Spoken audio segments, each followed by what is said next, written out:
Welcome to Just Ranked, your favorite ranking show, the show that ranks music for guys that rank music.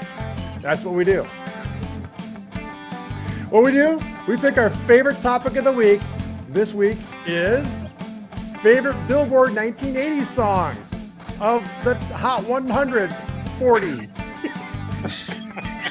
Is this the real intro? Yes. Why? Because we had some issues with what we're calling this goddamn show. It's the best songs of the 1980s. Let's just put it that way. That hit the charts. There we go. That's the name of the show. The 1980s, the land of neon clothes, parachute pants, and Back to the Future. Nice. What else can you say about the decade that brought probably the best music ever? You have the dominance of pop stars like Michael Jackson, Madonna, Chris's favorite, Prince, Jimmy's favorite, Whitney Houston, Dink's favorite. What? Synth pop and new wave. You have Depeche Mode, New Order, Human League, Tapow.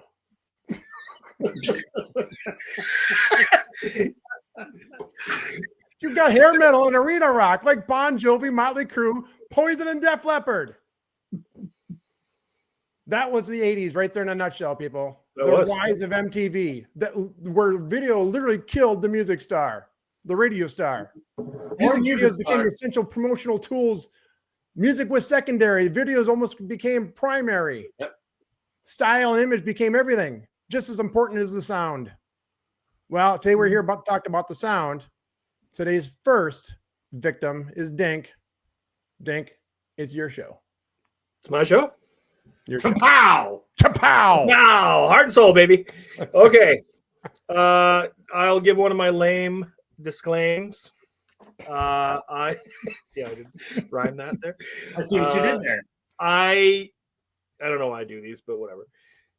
There will be no father figure, no new sensation, and no live to tell on this list because we've talked about them in other shows. We're probably going to have, I don't know if we'll ever have a George full show, maybe, but we're definitely going to have an NXS show at some point and maybe most likely a Madonna show. So those songs we talked about. So I'm leaving. I left them off my list. Doesn't really matter, but they would be on the list. Does. So, does to me. So anyway, it's all right. Matters to us, man. Yeah, it matters. All right, so we'll start. As everyone can see, my name is Jeffrey Osborne. In the pre-show, I was doing a little singing. The boys loved it. Like a bird. I'll try not to sing any of these, but I do have little quotes because I don't know why I do this. But anyway, whatever you want, I'll give it to you. This is number 4, and it is Cheap Trick, The Flame. We're going to have a lot of ballads on this list because what does Dink like other than Australians and old metal? Dink likes ballads. So anyway, The Flame's a power ballad from 88 from Cheap Trick from their 10th studio album, Lap of Luxury. It reached number 1 on the Billboard Hot 100 in July of 88. Also reached number 1 in Australia and Canada. Canada rocks. The song itself was not written by them. Rick Nielsen, the band's guitarist, if you're familiar with Cheap Trick, who is an Illinois native. So that's good for you, Jimmy. Yeah, he lives in Rockford, born in Elmshurst. So, yeah, get some Illinois in there for you. He was apprehensive about taking on a song from other writers because he's the main songwriter from the band. You have something to add with Illinois? Yes.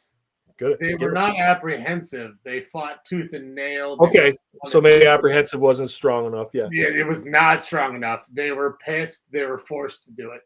Right.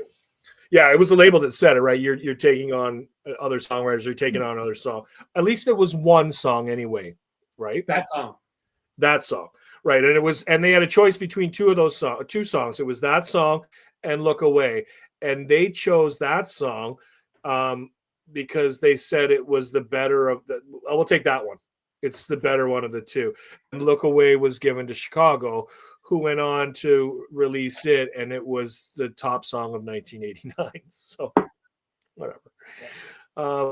And it was a Diane Warren song, Look Away, right? So the Flame was written by some other guys. So I didn't write it down in my notes, but I Bob when I- Mitchell and Nick Graham.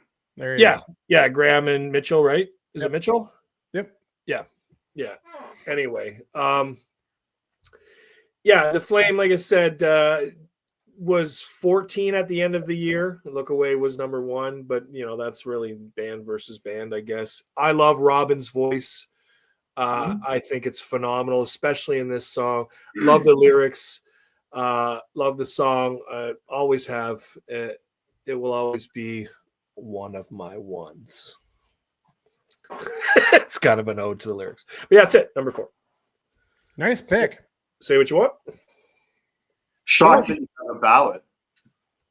Yeah, big surprise, right? Out of your comfort zone. I really like the Cheap Trick pick. Maybe not that song. I mean, it's good enough for you. Oh my god! I'm a big, Dream Police, Surrender fan. I love the older stuff, right? Bunny Carlos is an amazing jazz style drummer. You didn't get to see his skills that much in Cheap Trick stuff, but I like them a lot. And they're kind of lauded a lot here from being in from Rockford. I'm halfway between Rockford and Chicago.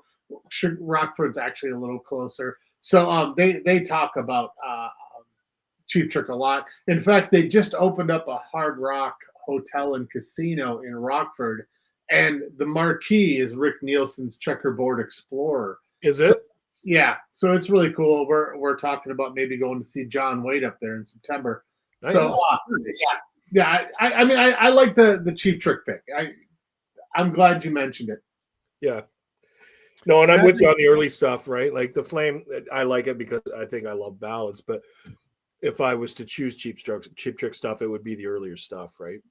Surrender is my favorite song by them. Yeah. Surrender's awesome, right? Awesome. I like the Flame, but I think it's one of those ones that got a lot of radio play here. Like got killed a lot. Oh yeah, here too. Killed. They did refuse to play it live for a long time, but then they realized, well, this fucking song's paying the bills. So Right. Yeah.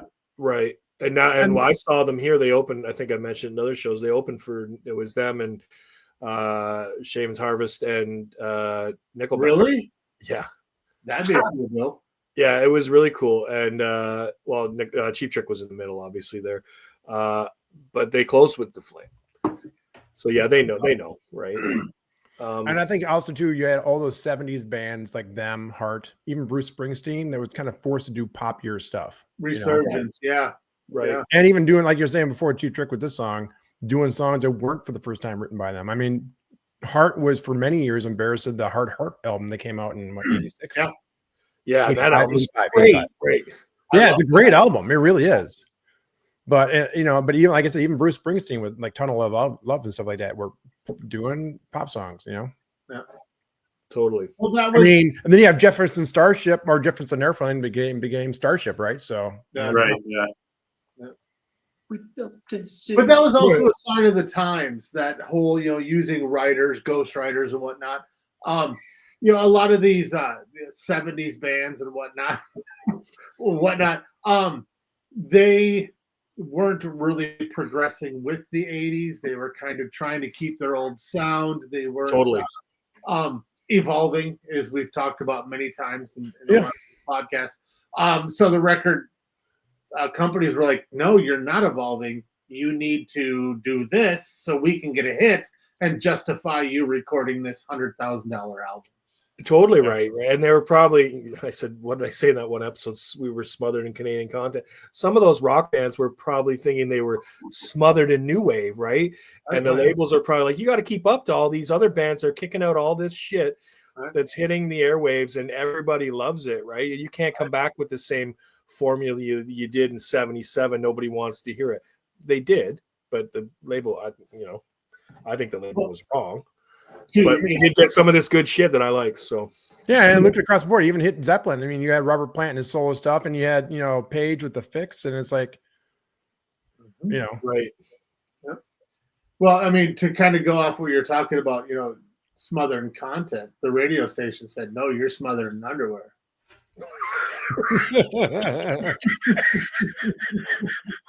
I'm sorry. Go I back just- and It is watch. a solid callback. What's in your mouth? I think. Correct me if I'm wrong. I think I said the fix. I mean the firm. I knew what you meant. Not the. I knew what not you the meant. I fix, would have the corrected firm. you in the. I'm sitting here thinking, I'm like, wait, did I just say the fix? Yeah, the firm. Yeah. Jimmy Page all is the the term, King not the fix. Horses couldn't put them back together. I was. again. It was already going off in my brain. I'm like, I don't think the fix sang. No, anyway. I know what he meant. But anyway, I think at this time, even the listeners and viewers probably even speak Joe by this point. So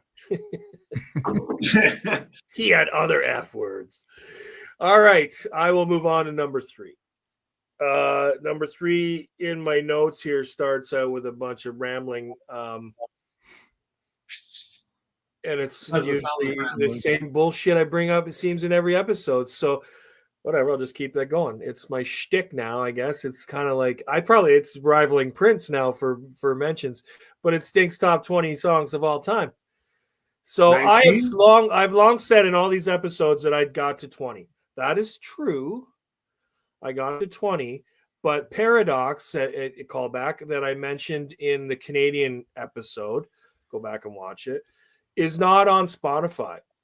I think I said I had the single. It's only on YouTube. So when I made the list on Spotify, I'm like, fuck, it's only 19 songs because it's not on there, right? And my brain went crazy. I gotta have a 20. I gotta have a 20th song, right? So I'm like, what's 21? What's 21? So racked my brain for a long time, and 21 is number 3, and it is Rosanna from Toto. wow, Love that shuffle. Yeah. So yeah, totally. So, and that is one of the top things here is the shuffle, right? The Picaro shuffle or the Rosanna shuffle, as they call it, right? It's Or actually maybe as a drummer they call it something else, right? It's called the Purdy shuffle, Yeah, that's the original shuffle, right? and Picaro just kind of adjusted it, but it's actually a Purdy shuffle. Yeah, it is Cool in pretty. the Rain. Zeppelin used it. Cool in the Rain, exactly. Yeah. So awesome. I love this song. Love this band. The song is written by David Page, who's a member. Obviously, him and Steve Lukather were the only members to be on all Toto's studio albums. Luca who? Luca who? And David Page also wrote or co-wrote "Hold the Line" and "Africa," so he was involved in some of their biggest songs. The album is Toto 4 from '82, and it won a Grammy for Album of the Year and Producer. And this song, Rosanna, won Record of the Year. It's Lukather and Bobby Kimball who share the vocals. I truly think this, and I read this in a bunch of places, but this also comes from my brain. It's truly a masterpiece. I know, Jimmy, you said you listen to music and you have to break it down. There's tons of things, and I do with this song, but there's tons of clips on YouTube and stuff where this song is broken down. There's so many things going on in this song, right? Along with the shuffle, right? And those vocals and Steve's playing, and you know what I mean, Steve Picaro's playing, not just, and then of course Lukather's guitar, and his guitar's tripled in parts, right? Like it's just phenomenal. But to a lot of people, it's just a radio hit that was catchy that everybody knew, right? And everyone knows the story, how it's supposedly about Rosanna Arquette because Steve Picaro was dating her at the time, and that's not necessarily true. Really? Yeah, no, David Page said he wrote the song about a bunch of women, and I think maybe however they did it sessionally when he came up with the song and they put it all together, I think it just kind of fit that they called it Rosanna, or the timing fit for her name. So yeah, it's probably about her, but it wasn't intentionally written to be about her.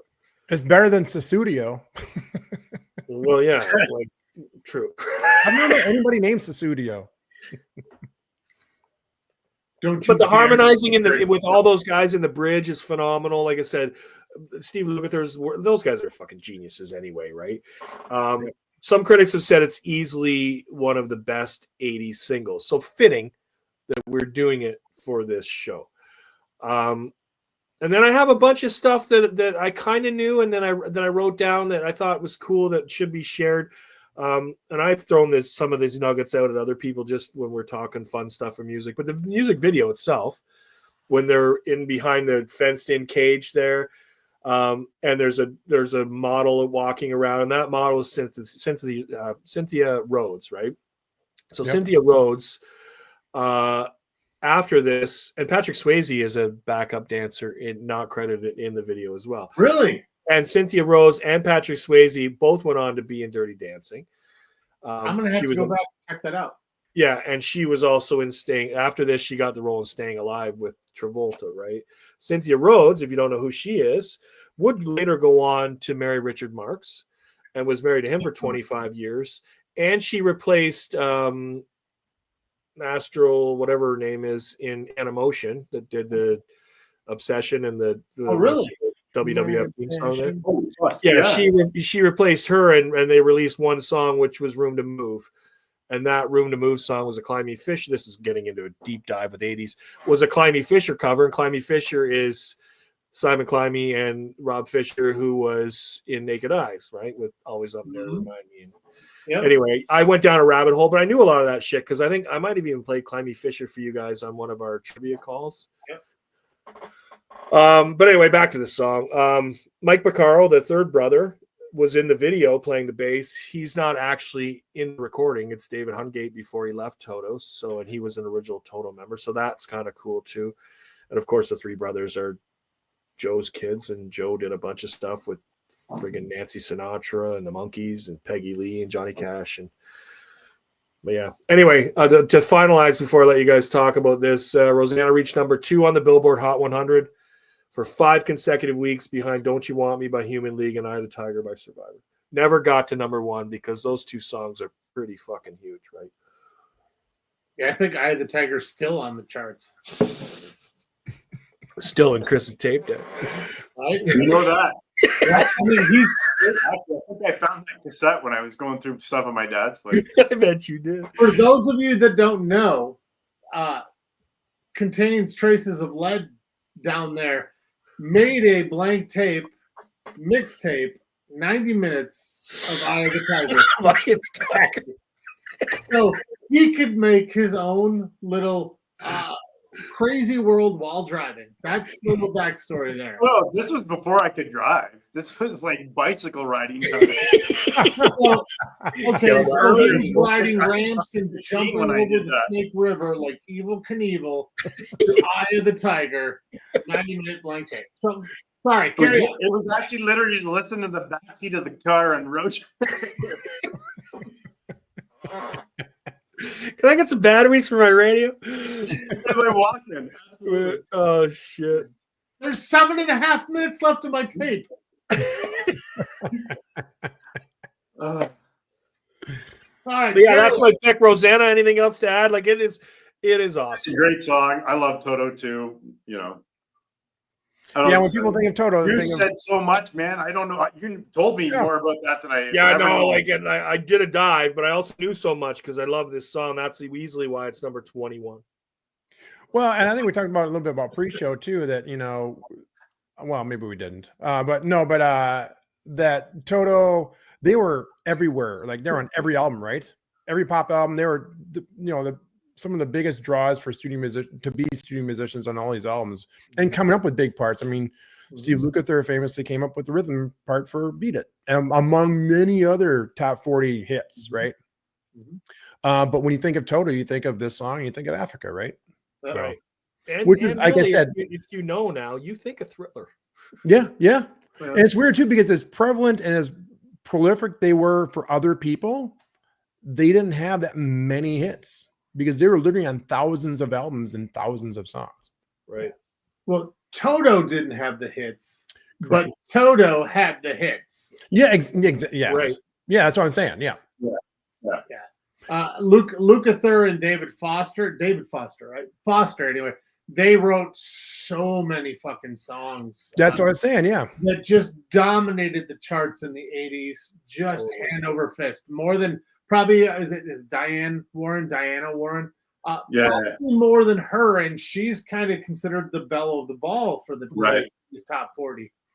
Yeah, that's why I brought her up on the last one, because she is a known name. She is belle of the ball. That was a good pull. Yeah, she's known, right, for being a key songwriter for that time, or maybe just in general. Well, she made a resurgence in the 2000s. She did a bunch of stuff with like Pink and a bunch of other artists.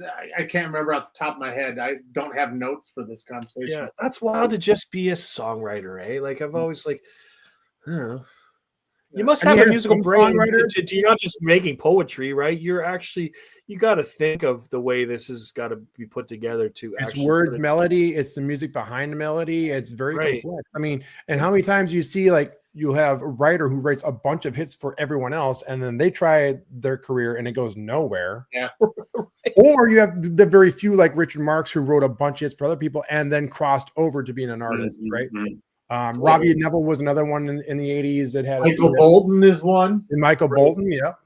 Michael Bolton. But so many of those, there's so many hit after hit. Yeah, and there's so many writers you don't hear of that tried being an artist, but they couldn't write for anybody for themselves, but they were great writing for somebody else. And Dink is looking weird. I want to bring out the twang. Chris Stapleton wrote a whole shit ton of stuff for everybody else. Yep. And had a semi career as like a country bluegrass kind of guy, and now his career has exploded, right? So, yeah. But yeah, there is some of those people, like you said, that are behind the scenes, and then they're like, fuck this, step out front. Yeah. It's funny that songwriters have done it and backup. Obviously there's some with backup vocalists, but there's been probably a shit ton of backup vocalists that have tried step out front, get back in the back. You are a backup vocalist. Sheryl Crow being one. Some have made it. Some have made it for sure. Some have made it. Tried and not made it. Obviously, Sheryl Crow is a backup singer for Michael Jackson, if I remember right. I think you're correct. I think you're correct. Yeah. And then obviously, Sheryl Crow became Sheryl Crow. It became Sheryl Crow, exactly.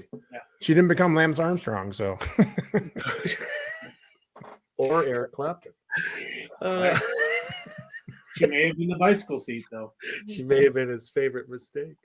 Anyway, I will still have more balls than him. She's got more balls for sure. All right, moving on to number 2. More ballads coming at you. Number 2 is, sorry guys, I know this is not going to sit well with the non-Eagles lovers, but this is Leather and Lace. This is also, this and number 1 are on that major list of dinks, so had to be done. 21, this is number 8. This is Leather and Lace, Stevie and Don. I think their voices, both Don's and hers, are phenomenal in this song. This song has stayed with me since I was a kid. I loved this song when it came out. And it was originally supposed to be for Waylon Jennings and Jesse Coulter. I didn't know that. As a duet. Stevie Nicks wrote it for them. And I don't know if they did it or they put it off or whatever, but then she had dated Don from 70s for a year and a half or whatever. So they did it. A couple years after they did. Yeah, they did it in the bathroom, nose candy, and did it. But anyway, in the bathroom. But anyway, so it's from her Belladonna album, right? Mm-hmm. In 81. Huge hit. I don't even know if I put where it charted. Oh, it peaked at number 6 on the Billboard Hot 100 for 3 weeks in 82. Yeah. There's something about this song that stayed with me. It always has, and it always will. Like I said, I loved it when it came out, and it just reminds me of so many things. And I think I mentioned when in the Island albums, go back and check it out. I love Fleetwood Mac, but I love them largely because of Lindsay. But I don't not love all the rest of the members. And I love Stevie, love her solo stuff. But this is the cream of the crop for me with her solo stuff. And actually her other duet with Petty is probably number 2. So maybe I don't necessarily love her if her top 2 songs are somebody else is singing as well. But whatever. Well, that song was supposed to be on Tom Petty's album. And she said, no, it's going on mine. Right. No, they didn't date, did they? I don't know. I don't date. No. They also did it in the bathroom. Cocaine? Cocaine or sexuals.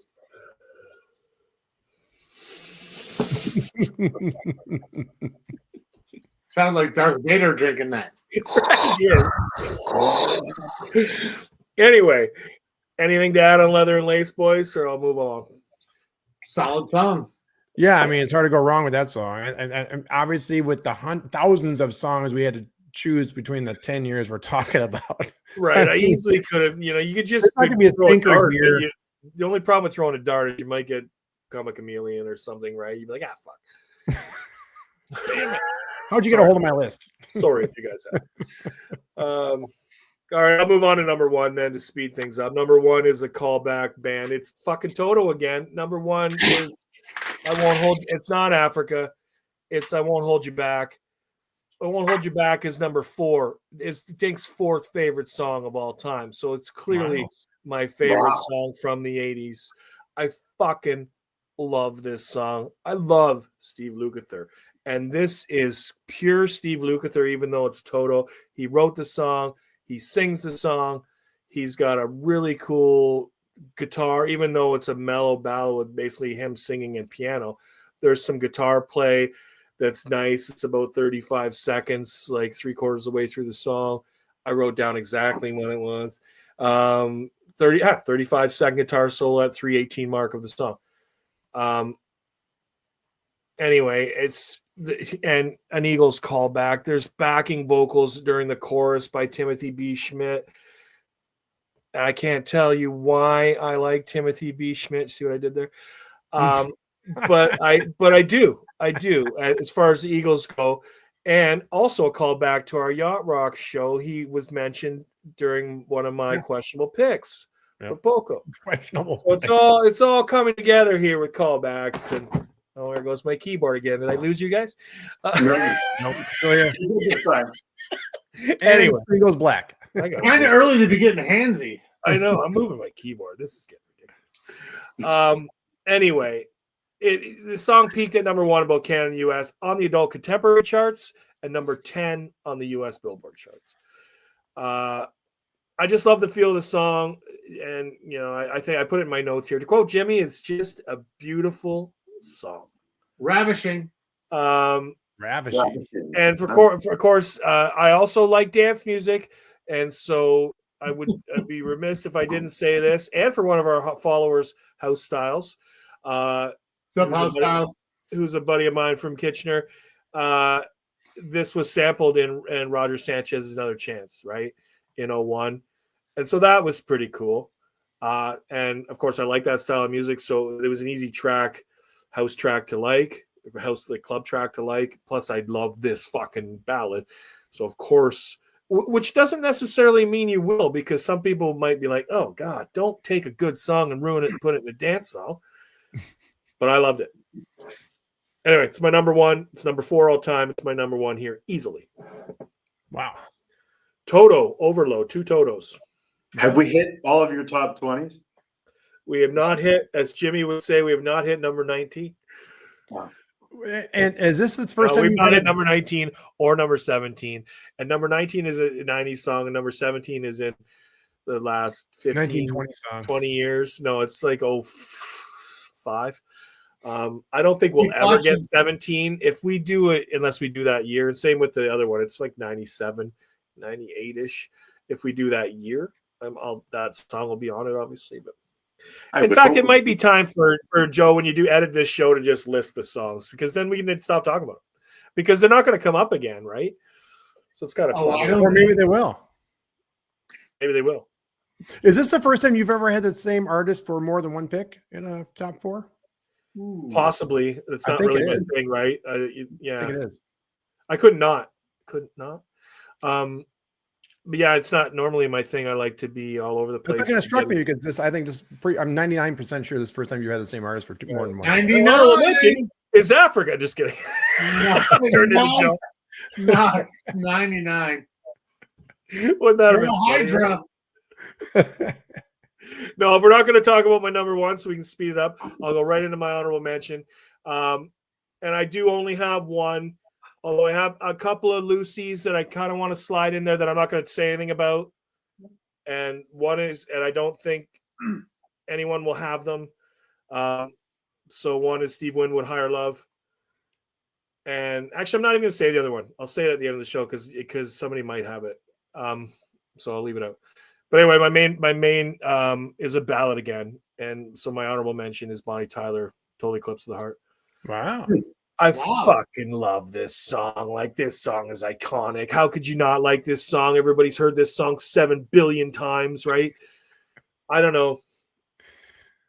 I have a Great shit ton song. of notes about this song for some reason. I don't know why. I just went on a rampage here. Obviously by Welsh singer Bonnie Tyler from the Faster Than the Speed of Night album in '82. The song is basically a duet with Rory Dodd. Rory Dodd is a Canadian singer from Port Dover, Ontario. Port Dover, baby. There's your Canadian public service. I told you there'd be a Canadian. We haven't had one for a while. But Rory Dodd, the help on this Turnaround Bright Eyes, the guy that's doing that part, right? He had a lot of work with Jim Steinman. Jim Steinman's an American producer, worked with Bonnie, obviously, on this album, a bunch of stuff, worked with Celine Dion, Air Supply, Barry Tightface Manilow, and Billy Squier, Signs of Life. Jim Steinman produced, right? So, and Rory Dodd did a lot of stuff with him. He did backup vocals on both Bad Out of Hells, and he did backup vocals on Signs of Life. So that's kind of cool. Which is a call back to our Billy Squier talks from the island. We're getting callbacks all over the place with mine. The guitar on Totally Cuts to the Heart is Rick Derringer.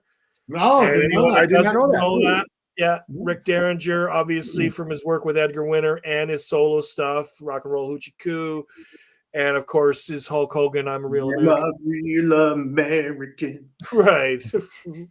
Say your prayers, fucking Brother, vitamins and leg, your cocaine. right, leg drop everyone. Of course, also cool about Total Eclipse of the Heart on the fucking drums is Max Weinberg from Conan. Nice. I know that is. The E Street Band. And of course, his son was in Slipknot. Also cool. But anyway, the song charted #1 in New Zealand, Ireland, Norway, South Africa, Canada, and the US. It was a fucking banger. And I have 2 short, distinct memories of this song. Both involve singing. Because everyone knew this song, it came out in '83. In '84, buddy of mine, Greg Lott, I don't know if he watches the show, but I will be telling him he got a mention. Him and I were hanging out in the summer of '84 and went from Belleville to Coburg, which is only 45 minutes up the highway, to his relatives. And it was his mom drove him and I and his older sisters. And we hung out at his cousin's place. And on the way back to Belleville, this song came on the radio. And all 5 of us in the car were belting it out. You know what I mean? Like, it was just, and it was a year old at that point. Everybody knew it, right? We belted it out, and it kind of stuck with me. Then fast forward from '84 to '01, and my wife and I go to my her cousin's or her aunt and uncle's cottage on the French River, which is north of Parry Sound, north of where Chris is from. And, we partied there all weekend. It was a big family thing. And on one of the nights, I think it was a Saturday night, we had dinner and the music on, and this song came on. And again, her 2 cousins, one's my age, one's older, my wife, we belted this song out to the annoyance of my father-in-law. It was cool. And her cousin Robbie's like, this is a fucking retro gem. I'm like, this is a retro. Like, all of us were just screaming it, right? Like, anyway, those memories kind of stick because every time I hear this song now, I flash back to those 2 memories of people singing this song because everybody knows this song. Anyway, what was that song? It was Come a Chameleon. That's it. I've taken up too much time. Though that's my list, boys. Yeah. Anyway, enough rambling from me. I'll pass it off. You're up, Chris. You only got 10 minutes because I took an hour. Taking a note from Dink, I have a lame disclaimer.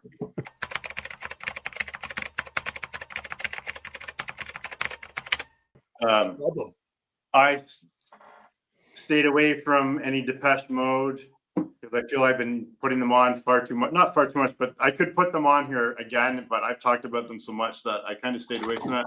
I went strictly nostalgia with my list. Most of it is from when I was younger, before I knew Dink, before I was in high school, except for like maybe one, which is that song is well off of my fucking radar for all kinds.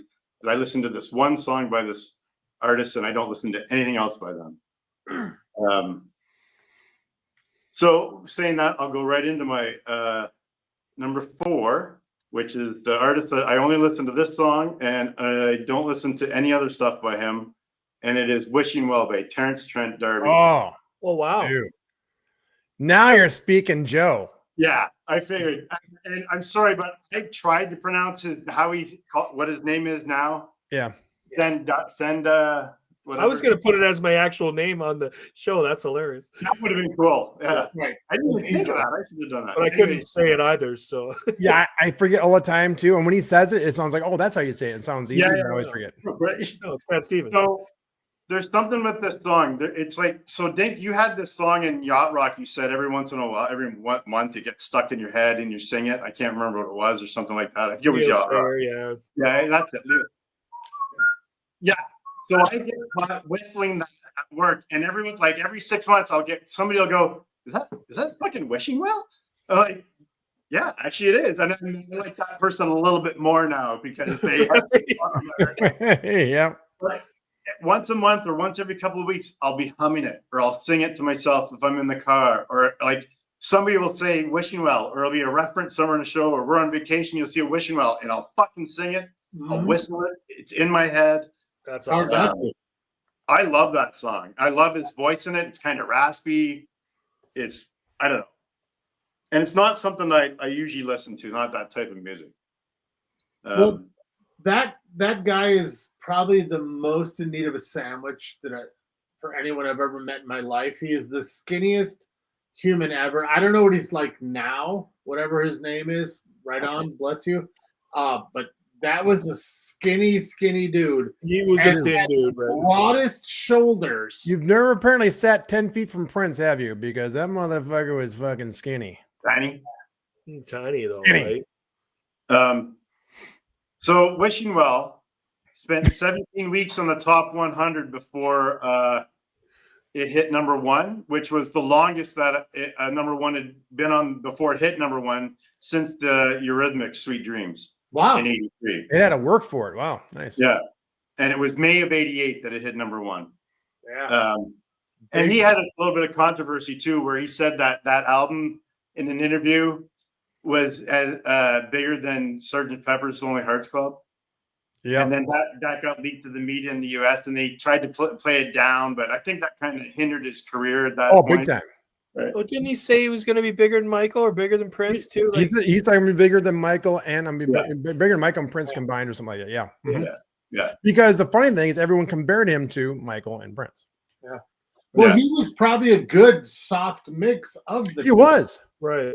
He was an entertainer that with the Michael side. He is also the musician, the Prince side, and he had a voice similar to both of them. You're right. Yeah. Right, and he could dance like James Brown and Prince, and yeah.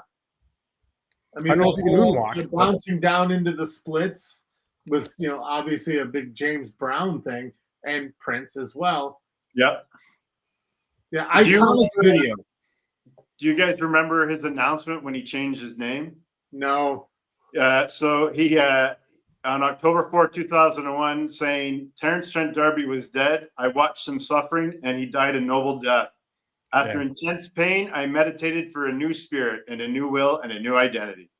And that's me. Hey, good for him.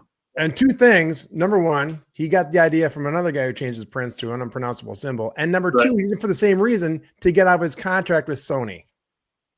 He had a long-ass contract with Sony, and he didn't like it, and they weren't letting him out of it no matter what he did. And he was like, I'm changing my name. And he did. And it got him out. And at one point, I think it was like in the mid 2000s, like 2010, somewhere around there, he was hinting like maybe go back to his original name. But yeah, because Terrence Trent D'Arby is his real name, right? Yep. And once he got wind that Sony was not going to let him out of this contract, like never, he was like, okay, whatever. It is what it is. I wonder if when Everybody he went, likes still got Prince in there on my pick. Right? Well, you mentioned the name change. I didn't know any of that until XM in the car. We listened to 80s on 8. Yeah. All of our road trips. And it popped up. And forgive me, no disrespect, I didn't know how to pronounce the name. And I was just like, I thought this was Terrence Trent D'Arby. And my wife's like, you're an idiot. That's Terrence Trent D'Arby. That's his new name. I literally think it's Santa da Matrea. I think that's how you say it. I think you're right.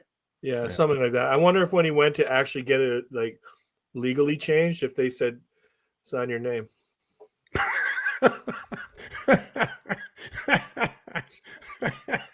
Shame. This is shame.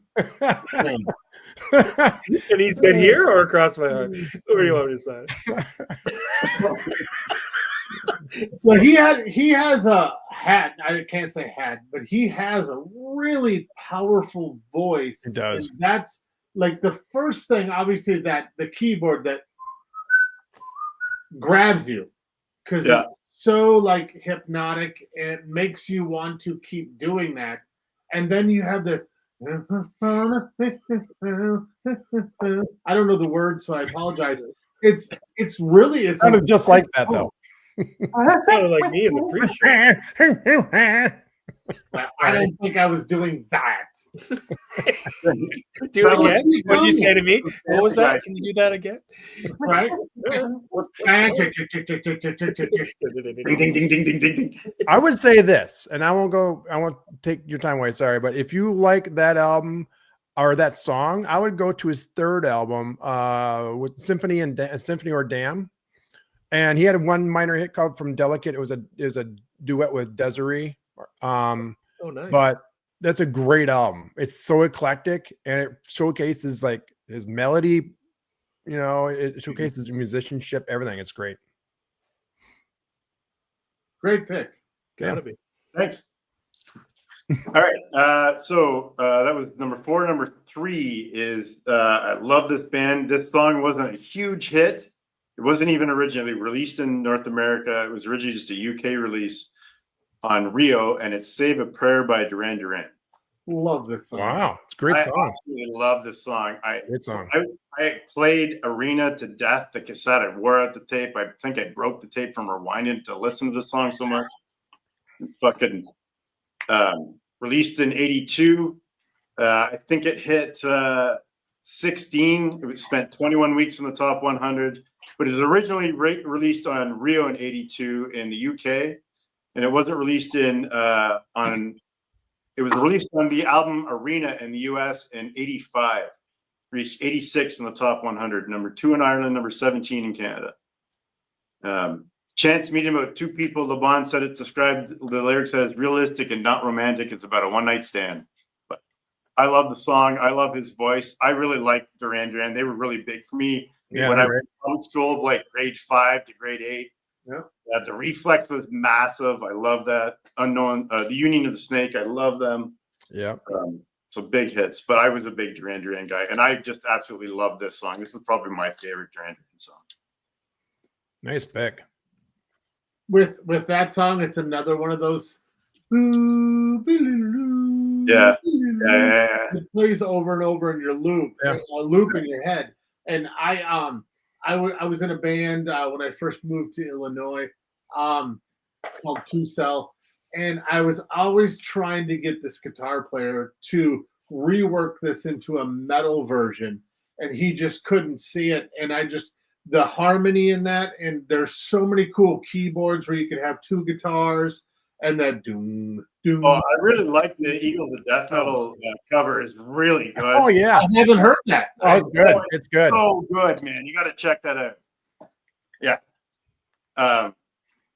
So I was saying this thing, nostalgia. Another thing that sticks in my head. Dink had stories that reminded him when he was younger. This song, the way I found out about this song, I had a friend in, I don't know, it was grade 6, whenever this song had come out, and he was going in for oral surgery, something to do with his mouth. And somebody said to him, when are you going in for surgery? He goes, save the prayer to the morning after, man. I'm going in for surgery the morning after, or tomorrow. And I go, what? He goes, you don't know that song by Duran Duran? You got to check out that song, man. And that's how I found out about the song. And I just stuck. It's like a fucking memory in my head for some reason. Yeah, that love that shit, man. Yeah. Yeah, Duran Duran's one of those bands that, you know, they were really big, and then for whatever reason they became like a joke. You know, in the early 90s, even the late 80s, you know. Yeah. And thankfully, people have finally gotten smart and realized how amazing they were, because they were amazing. Yeah. Well, in the 90s, they came out a little more electric, and even that stuff was really good. I'd forgotten about that until really good, right? Like Ordinary World and Ordinary World's great. So good. Yeah. Warren Cucurullo from Frank Zappa played on that Ordinary World album. Really? I didn't know that. I didn't know that. Fucking amazing. Yeah, but well, Taylor was gone. He refused to work with them. But Warren Cucurullo just fucking killed it on that album. Lots of overdubs. So if you were to listen to it on the headphones, which I advise anyone listening, watching, listen to all these songs in the headphones, and you're going to get a way better experience. Yeah. But Warren Cucurullo just fucking killed it on that album. Loved that album. Duran Duran was heavily played at my house. I think Me too. Yeah. My sister across the hall. My sister too. Yeah. Was blasting Duran Duran. In fact, Chris I don't know if you know this. To me, and I know Rena was obviously, I remember the album. I remember her having the cassette. Did they re-release Rio after that? Because it's such for me, a staple of Rio, Save a Prayer. Did they re-release it in North America? I don't think so. It's just the one time. No, I just think it was the one time. Yeah. Maybe, but I didn't see that when I was doing any research. Well, you said Save a Prayer it's on Rio, but it was only released in the UK. No, it was on Rio. It was on Rio. It was on Rio in the UK when it was originally released. It wasn't on the original North American Rio release. It was released on Arena 2 years later. 2 years later, I think. It was on the Rio album I had as a kid. Yeah, and I think it was on my sister's Rio too, right? Because I remember recording it after. I'm just going by what I read. Yeah, no, and that's what I mean. Did they re-release it? Maybe. Yeah, that doesn't mean that I bought it timely. So right, yeah. right. She had hers pretty timely though. Like say that when I was looking at the Spotify, when you go into Duran Duran, there is a re-release of Rio on the Spotify. I just thought it was like a digital re-release, but who knows, right? Like could have been any time. Yeah, they were a staple in my house. Me too. I think I mentioned before, my sister's probably seen them 7 or 8 times, never misses them. Like loves them, really. We're gonna Depeche Mode are 1-2 for her, or 2-1, whatever. So by proxy, I kind of liked them too. And I liked all the big tracks, but then I got to know some of the deeper cuts from going through her cassettes, and like, what is this shit? Okay, I'll give this a fair listen when she's not around, because I don't want to admit that I actually like it. Right. A lot of people forget my second favorite song by Duran Duran isn't even a major hit either. It was a hit, but it's A View to a Kill. It's from a James Bond. From a soundtrack, yeah. I love that. His voice, I love Simon's voice. He's so good. My favorite's Careless Memories, and it's from their debut, and it was like a semi-hit, not in the UK, I think. I don't think it was a big North America hit, right? I just love his voice in it. Like, again. I'm excited to hear all these songs on our Spotify Just Ranked, because Joe did a great job of putting the songs in the background. So I have a feeling View to a Kill will be playing right now. Bum, bum, bum. Pressure. Thanks for making it more work for me. You know, I didn't read the entire thing, but this article does say something about reissues, and it says they're reissuing Rio. And I thought this part was interesting. It says the original CD version was used for the reissue rather than the original LP version, with EMI claiming that it was due to master tape research issues due to the result of being several different versions of the album. Huh. Okay. Wow. That would explain why I had. Yep. That would explain why my sister had it too. Interesting. Right? Yeah. So it sounds like one of those things. It was, also throughout the 80s too, LP technology got better. You were able to have more minutes or more songs. More than 77 minutes. Yeah. Yeah. So that may have been, and generally the LP was always the rule. So whatever you could fit on the LP is what you got on the cassette. Sometimes you would later in the 80s, later 80s, you would get like the bonus track on the cassette, but Right. generally the LP format was the rule of thumb for all formats at the time. Yeah. Right. Interesting. Do you know who changed that format? Duran Duran. Metallica and Justice for All. Oh, Really? Yeah. huh. How so? How? Because Cutting out the bass? the song timing and the vinyl, they had to Hard drumming. no right, the horrible drumming. It's amazing how much space you have when you just leave the snare out. But, Just no, cutting it hard. if I remember right off the top of my head, the normal time frame for a vinyl album was 77 minutes. You had to fit everything into 77 minutes. So Metallica's and Justice for All, I believe, was 82 minutes. I could be a little off on that. So they had to actually compress the grooves to fit it more on there, or more music on the actual vinyl acetate. Wow. Interesting. Very I did not interesting. know that. I did not know that either. See, and that's the kind of things you learn on Just Ranked. Right. Absolutely. That's right. Nice pick, Chris. What do you got Thank next, brother? All right. So going on to number 2. Again, love this band. This is not their biggest hit in North America, but it is my favorite of theirs. And it is "The Sun Always Shines on TV" by AHA. Oh, wow. Nice. Solid. So it only reached 20 on the top 100, but it was on the top 100 for 17 weeks.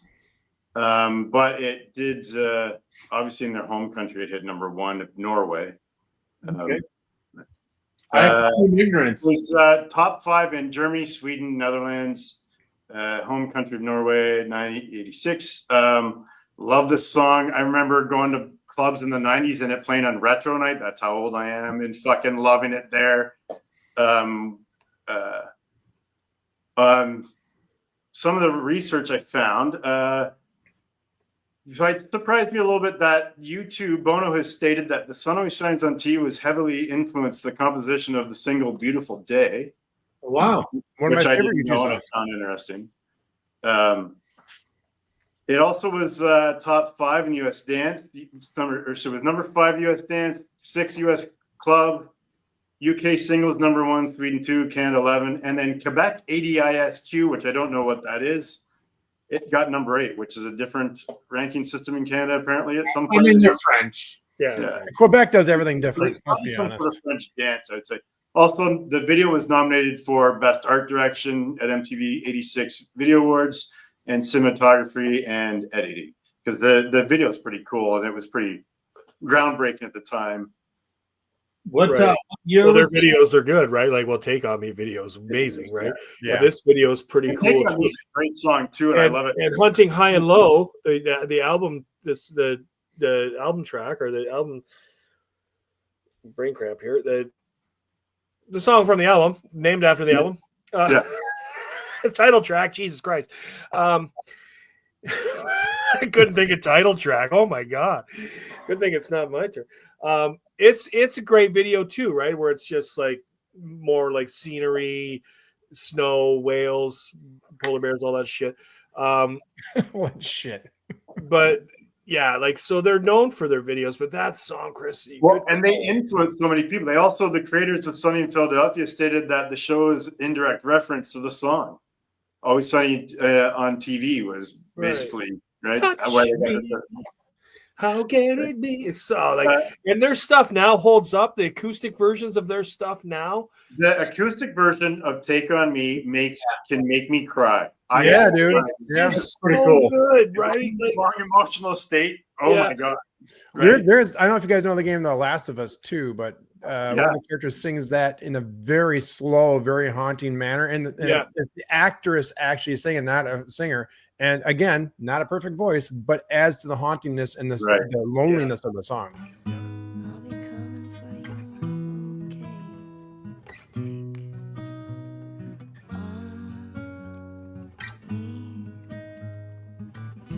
me.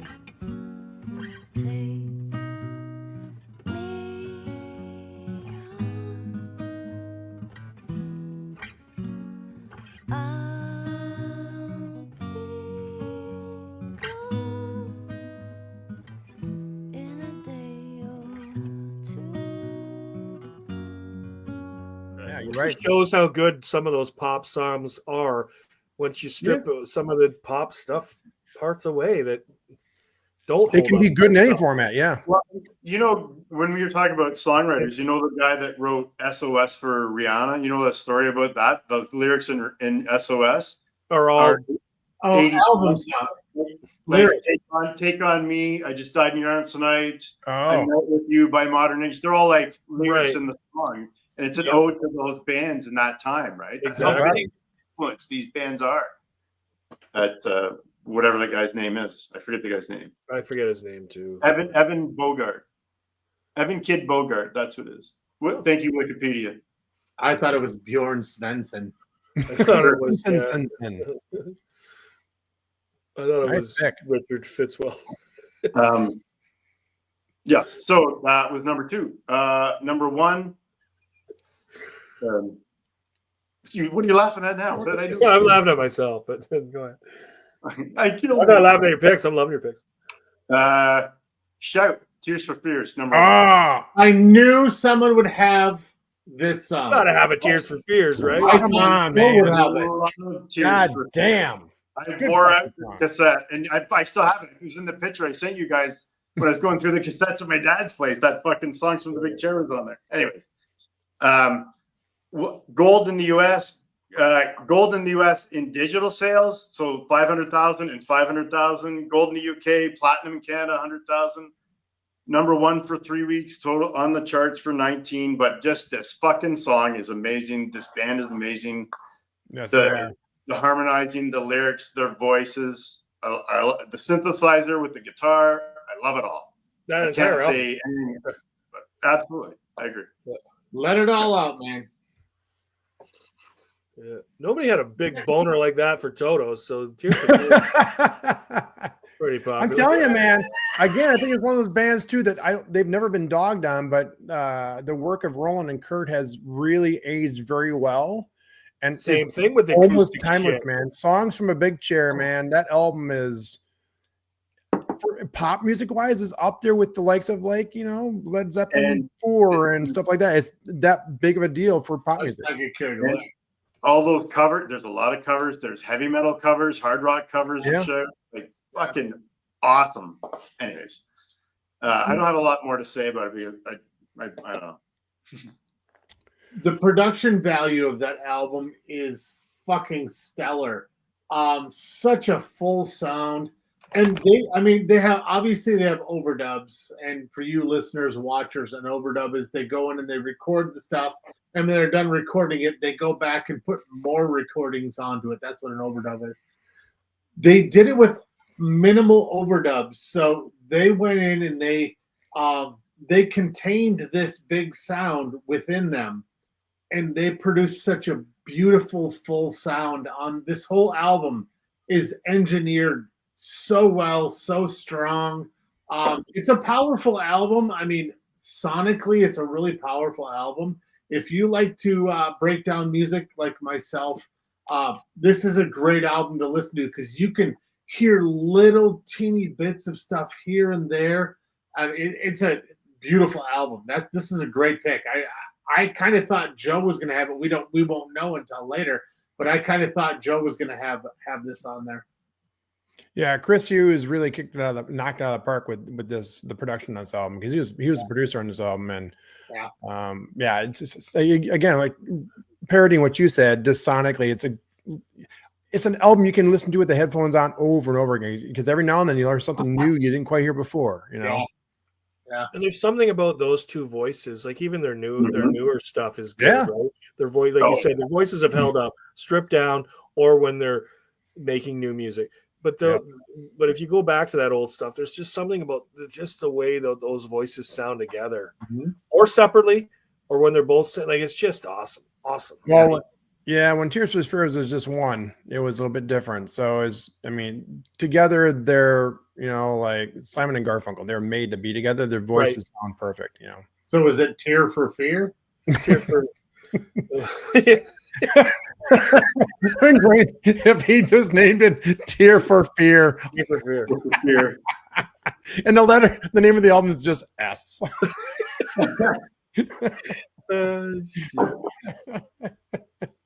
No, good pull for Well, number great one. picks. That's I will solid. say a kind of shocking list from you, Chris. I'm pleasantly surprised. Not in the fact like, Oh, oh, you. I love your picks every show, but a little bit different this week. So yeah, so like when I was doing it, I was looking at, I went with most of it's before 80, 85, really when I was younger and before I got into the harder, heavier stuff, right? Mhm. So when I was still like more poppy, I would say. Yeah, well, Yeah. we were all, like I said in pre-show, we were all kind of discovering what we were Yeah. trying not to give away our songs with where we landed in the decade, but we, like we were all younger and discovering music, right? Versus Yeah. loving a good chunk of a certain genre from then on, and then Yeah. whatever. Well, this is also the time when, like you were saying, discovery. We were discovering things. But at this time, we may have heard song Y, song X, song Z, and we're like, I really like that. I want to find more like this. I want to, kind of expand and search out. So this is a really cool nostalgic time period for me. This early '80s, Totally. the 80s, And with top 40, so the radio sometimes was like, here's more. right? And other times you're like, no, I found this other stuff. I like this other Right. stuff. Well, here's some more of this then. Right. And Yeah. without trying to sound like the pompous musician who goes, "Oh, musicianship," but the musicianship in '80s music is of high caliber because normally most of the time the artists wrote their own music. But that being said, they even performed most of their own music, not all the time. I'm just saying bands like Tears for Fears, stuff like that, they generally did. Mhm. And when you have that kind of musicianship, it just brings the writing that much further. And also too, I think when new wave came in with punk, that changed the landscape, right? In the early 80s, just changed everything. And that changed rock, it changed pop, just everything, the colors that it made in the next 10 years, I think. So Right. Well, to piggyback on that, I would say it was more of a creativity because you mentioned new wave, which kind of came in and not being mean, but kind of dumbed down music, synth heavy, drum machines were new at the time, and two people could come in and write this whole, flock of seagulls kind of stuff. Again, not disparaging them, but there was like an aftershock of that new wave where this creativity came influenced by new wave. And just like this creativity explosion happened in that, I want to say 83 to 85, it just boom, and all this great music, new genres and subgenres, and piggybacking on this and taking from that and robbing to pay the paupers. It was really, really cool time period for music just for that, just the creativity.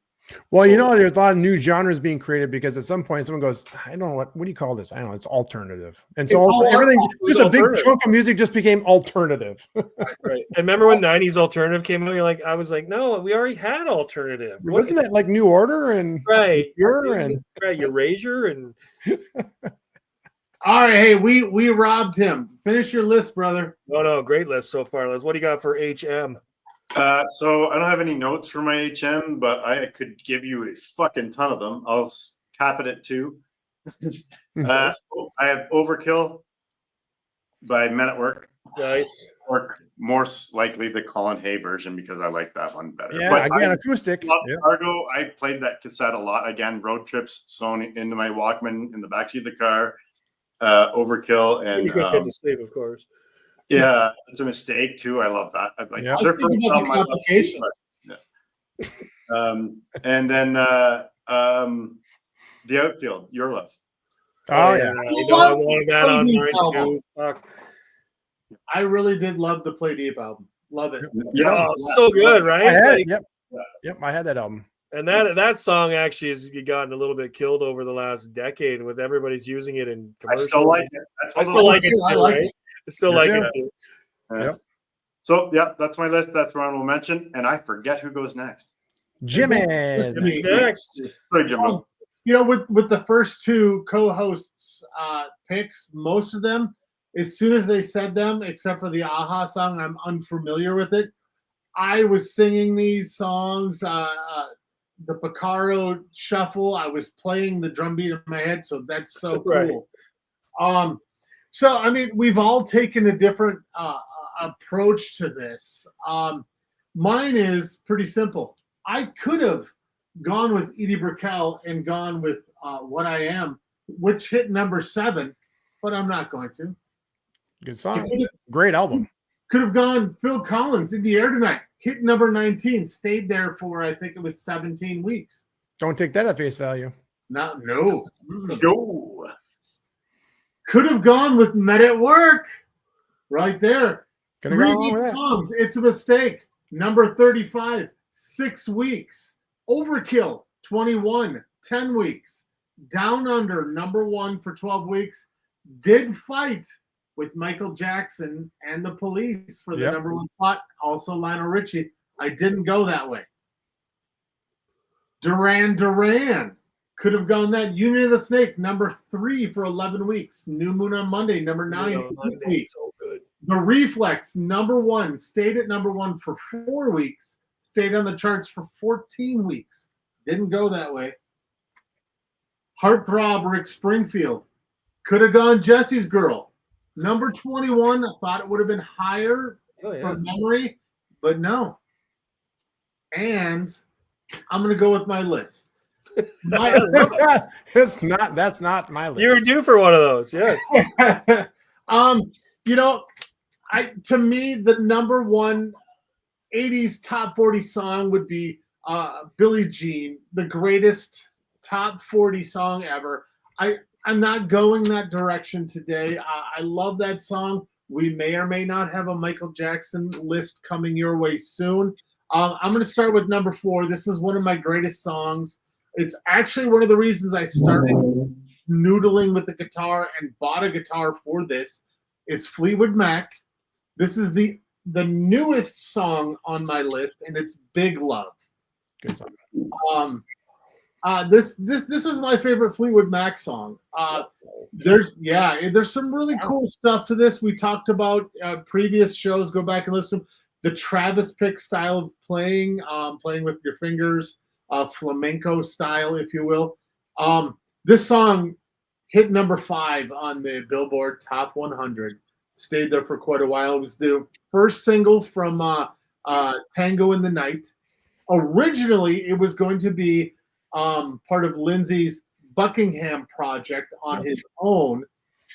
He recorded the song in its entirety, played all the instruments, used a drum machine, decided to scrap the project, the Buckingham project, and bring it to Fleetwood Mac. They used it in its demo state. What you hear is the demo state. Nice.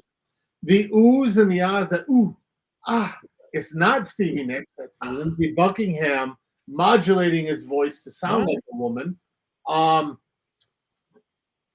The video is really cool because it's a one shot going forward, and finally when it reaches the end, when they're in the front yard, it goes backwards in reverse. It's a really, really cool song. The Guardian ranked this song the 18th best Fleetwood Mac song, and I'd say it's bullshit. It's my favorite of them. It was kind of panned in the beginning because it was reviewers compared it to Kate Bush's Running Up That Hill. Going back and listening to it, I'm like, wow, I kind of see the resemblance of the two songs. But yeah, that's my number 4. It happens. Great song, man. I love that song. Really wild pick. And I figured you would have at least, or you or Dink would have a Fleetwood Mac song. Didn't think it would be that song. So, yeah. No surprise. This out of, I think, all the Fleetwood Mac songs, this song I am drawn to. There's just something about it. Yeah, it's that's cool. It makes sense that you said to use the demo version because it doesn't sound like any other Fleetwood Mac song. Yep, mine would have been Hold Me if I did an 80s Fleetwood Mac. I love that song. I love Fleetwood Mac. But everything. This is my favorite 80s version Fleetwood Mac song. 18, they ranked it 18th. I guess that's fair though. You got a lot of songs, man. Stuck in the 70s, and they probably had the whole Rumors album. Here's 70s, and then here's the 80s. Yeah, right. You almost have to separate. It is a different sound almost, right? Oh, Like, absolutely. And it's, one of their later big hits. right. I really love this song. No, that's a good pick, man. Maybe We it's did not the hit my radar for some reason, but no, really good choice.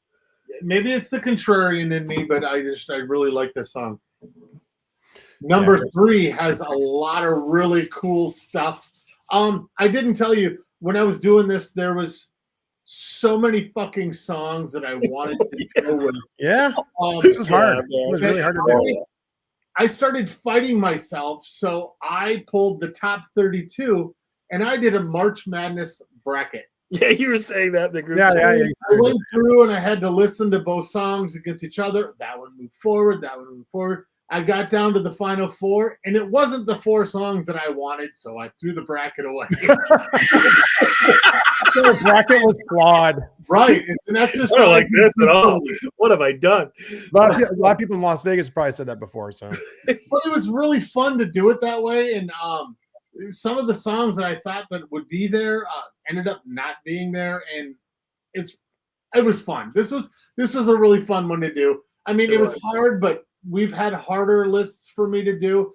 This one was more the like nostalgic throwback that I could go back and listen to these songs and just like really, really engross myself in the song for that 4 minutes of whatever that song was. So number three, I first heard this on one of those compilation tapes that Chris has been talking about throughout our podcast. I can't remember what I think it was called Hot List 82, 83. I can't tell. Big explosion. Yeah. Yeah.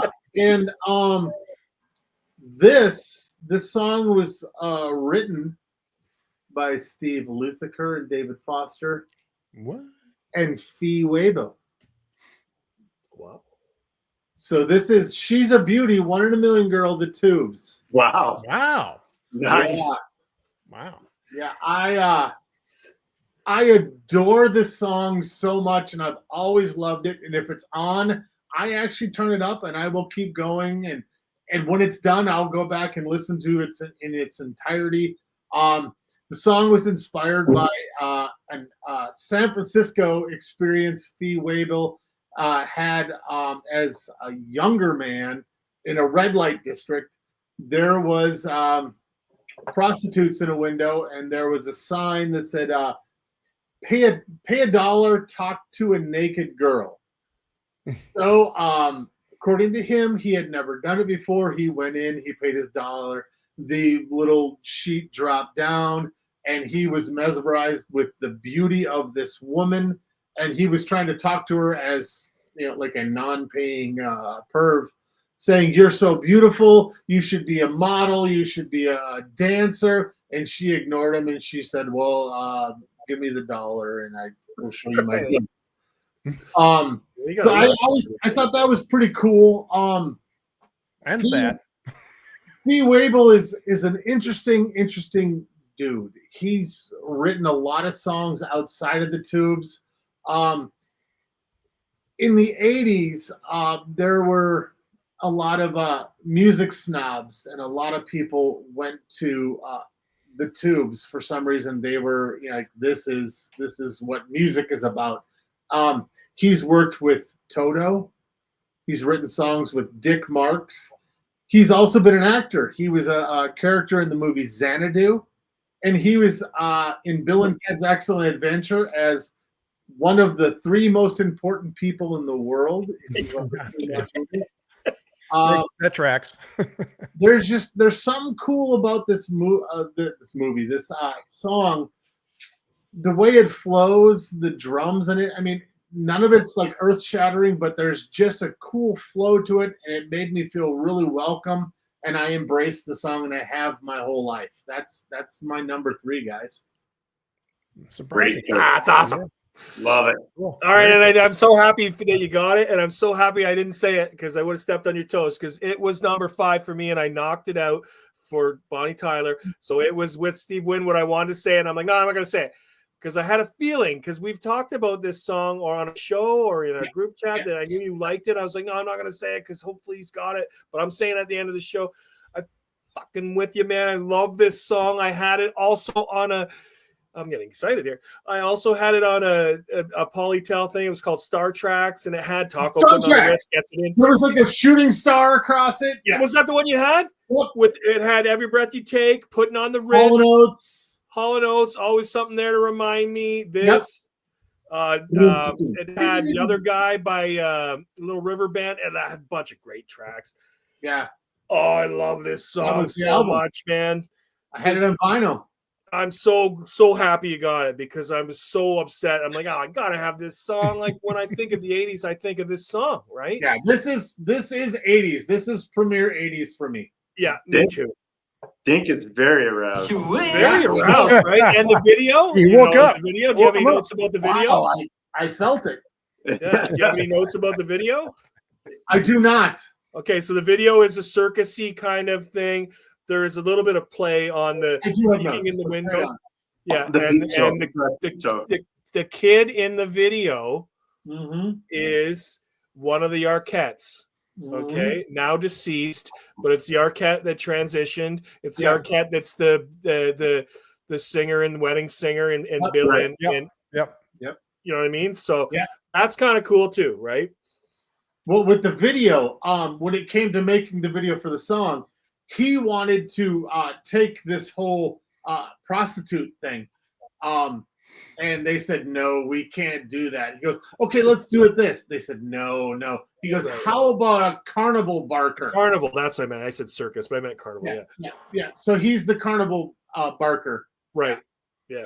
And they did make him change that pay $1 to see a naked girl to talk to a pretty girl. Talk to a pretty girl, right? Yeah. Yeah, no, and the intro to that song is cool. Like that song is just cool. Yeah. Yeah. I mean, it's very of the time. It's 1983, so I mean, it sounds like a 1983 song. But it hits me right in the nostalgia too. It's me right in the 100%. Love it. And tell me you didn't hear it when I said it in your head. Oh yeah. Oh, I got hearing all bored right as soon as you said it. I was like, oh, yeah. I'm hearing it as you're talking. Yeah. In my head. And that's how I started my segment to this. Is I could hear the songs that you were talking about in my head, and they just kept playing in a loop. Especially that "Wishing Well," and then the Toto Rosanna. I love it. All right, so I'm going to move on. Yep. Number 2 is probably one of the greatest drum lines in pop music ever. Before I say the song, this drum line, it's called an ostinato. An ostinato is a rhythm or a polyrhythm that never changes. It stays the same throughout the whole song. When this artist recorded, there's 2 drummers playing this. It is possible for one drummer to play it. It's been proven many times, but it sounds better with both drummers. This is one of my great loves of the 80s and early 90s. I've mentioned her several times. It's Sade, Sweetest Taboo. Nice. This is from the second album, 1982, the Hot 100, number 5, Staying Power. It stayed in the top 40 for 13 weeks. Not everyone can be Michael Jackson or Madonna or the Police. 13 weeks is a feat, so it's awesome.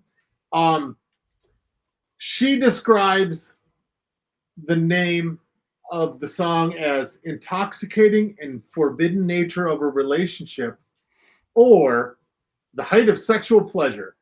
The song is about a man taking her to the height of sexual pleasure and how the music in her head sounds during this.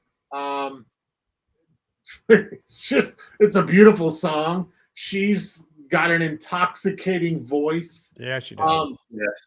The jazz compliments to all of her music is what's drawn me in. The drumming that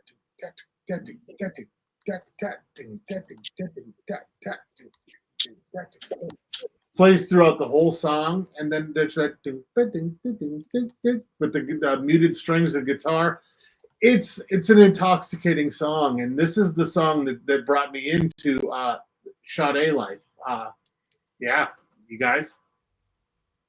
Love Sade. Yeah. Love her. Love Sade, She's got an amazing voice. Like Amazing voice, incredible musicians. Yeah, you can't go wrong with that. Literally, you can't go wrong with her or that band. Because most people don't realize Sade, for her first 5 or 6 albums, was the entire band. Mm-hmm. And most of the musicians stayed except for a couple interchangeable people. Yeah. And those musicians did not get the credit they deserved because just powerful music. Again, headphones, people. Get headphones, listen to music, isolate yourself, and just absorb. Put the lights down. If you smoke, get a big, giant, fat, juicy joint. Put on the I'm headphones with you and on just that. And I think chill. Sade is just such a Sunday throw on, just perfect. Like I say she because it is her name, right? But I know it is a Her band, voice. right? She was on my long list.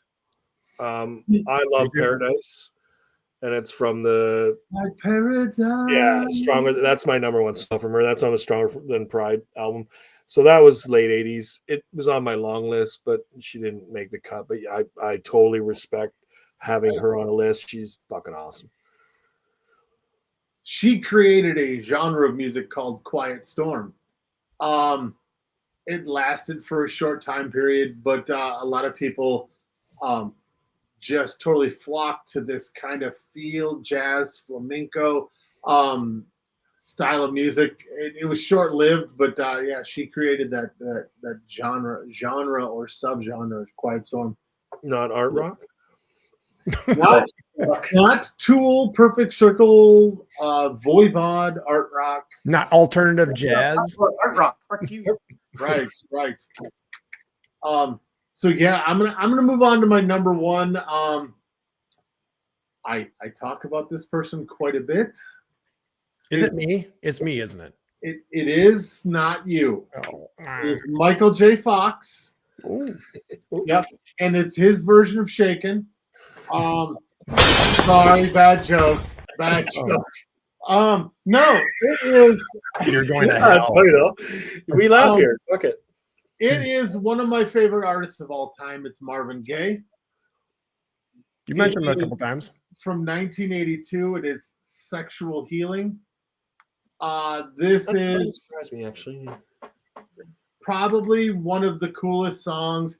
If there was a top 10 that I had, if I had Dink's top 10, it would be in there definitively with the Stevie Wonder I Wish. But this song, number 3 on the Hot 100, stayed there for 8 weeks. Number 1 in the Black Singles, stayed there for 20 weeks. I love that. Hey, the blacks. Segregated 80s. I know. You know, I know you got to say it, but it's just It's a great song for the black charts. You put that on the black chart. I know. I've talked to a couple people about the differentiation between the charts, and it's kind of a torn segment. Yeah. A lot of people are like, that was bullshit. Some people were like, you know what? A lot of the songs wouldn't have had their own life without that segment of that chart. So I'm still torn. I still think music is music, regardless of a race, creed, sex, any of that stuff. But I get it. Is it right? Is it wrong? I don't know. Anyway, moving on from that. Rolling Stone rated this song as number 198 of the top 500 songs of all time. That's low. That seems thought low. it would have been a little, a higher rating. I would have had it a little higher too. I mean, just the impact that song has had on pop culture. Just everyone knows that song. I was at 198. Yeah, never. There's some curious history to this, and I'll kind of try to be quick.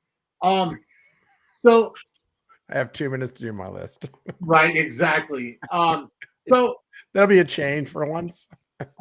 there's I blacked out during mine. There's a couple writers to this song. A third writer, David Ritz, was uncredited. After Marvin Gaye had passed, 1 week to be exact, filed a $15 million lawsuit to the Marvin Gaye estate for credit of naming the song. Nothing to do with music, naming the song. He had several different interviews with it, and I'll just read his reason for naming it. Sorry, there's 2 pages here. So the first one, he said Marvin Gaye was reading sadomasochism comic books, and he advised him that he needed sexual healing. That's made up. Marvin Gaye, in turn, told him to go fucking write a poem. The other one is Ritz told Marvin Gaye, not only are you sexy, your music is healing. And then in another interview, he said, where is it? That Ritz just said, you need sexual healing. So those are his reasons for saying that he named the song. We had three separate Three different reasons. Okay, so three different reasons. Because of those interviews, the case was dropped due to insufficient as evidence in 1983. fuck him. Fuck That's him. that 15 million back then. That's a lot of money. Yeah. That's like $30 bazillion nowadays. Right. Right, totally. And Joe, you're a comic book collector. Do you have Yeah. any S&M comics? I do not. Not yet. Unless you count Spider-Man. Not as the S&M, small which you room in the could. back there. Right. There's a cool cover. Is it of the same caliber? No. Soul Asylum did a cover of this for the No Alternative album in '93. Unfortunately, Marvin Gaye passed 1 day before his 45th birthday. His father shot him.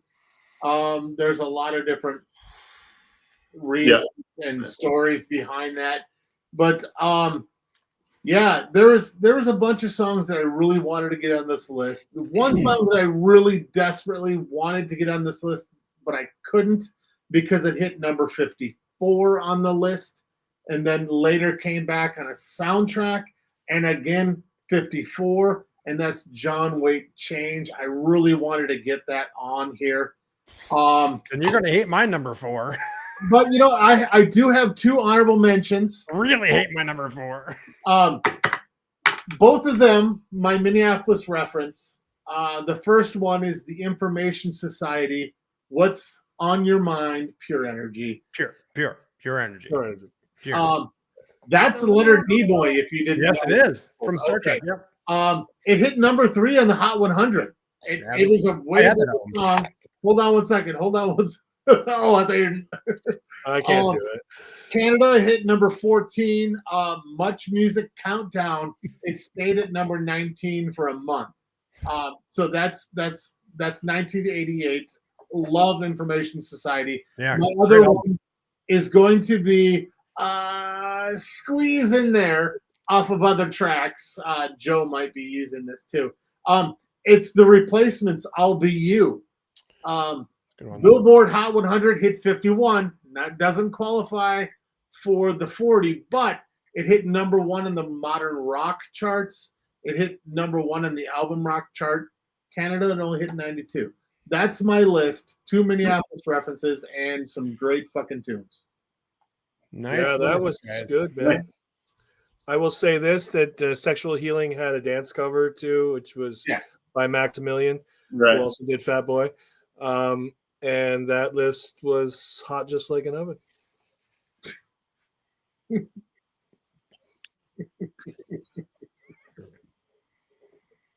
Fuck. All right, Joe, you got 3 minutes.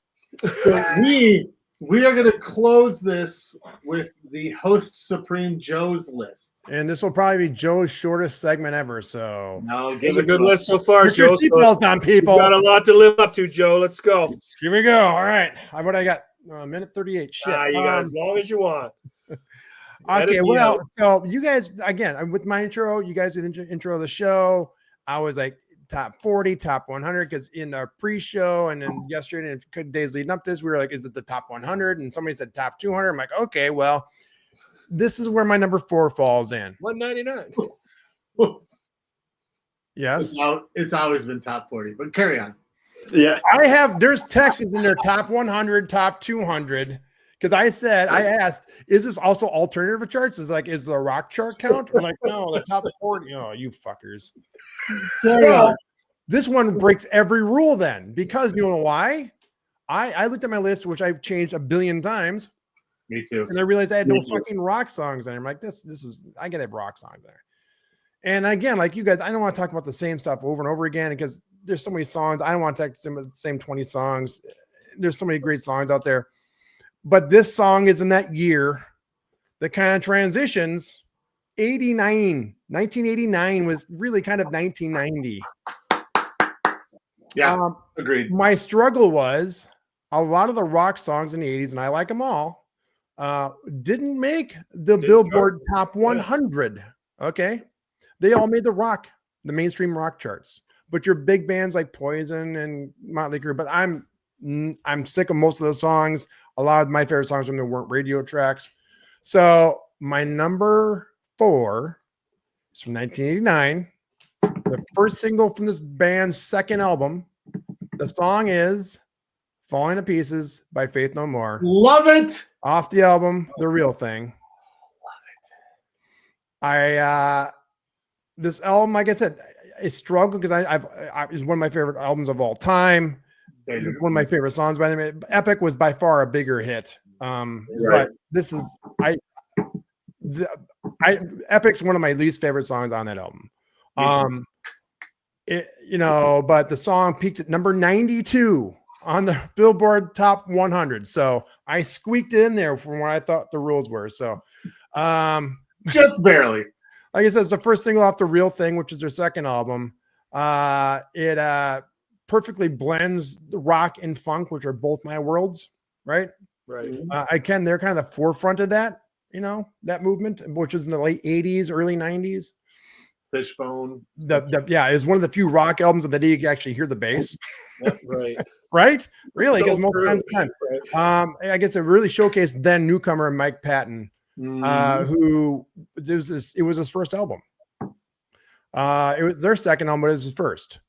In fact, they had all the songs done when he joined the band. And he actually wrote all the songs, all the lyrics of all the songs in 10 days, including the vocal melodies, which was pretty astounding. That's my number 4. So breaking some rules, not top 40, and also 1989, but really is like a 90s song. That's my number 4. I'll let you guys go because I have like 5 notes. So you go. All right. Yeah, 5 notes. I was just going to say, I don't think you're breaking the rules. I kept it to the top 40 just to limit myself with music because I had too much music. But yeah, go ahead. I don't think. Yeah, and I think I said in our group chat, mine all fell well within the top 20 just by fluke. Yeah. Okay. Because I wanted those songs, and then I looked. I was like, "Holy shit, these really charted." I have a hard time. Or I would have been like, well, "What about these ones?" I would have been the same way. I got to get some rock in there. So thankfully, I had a brain parameter. Anyway.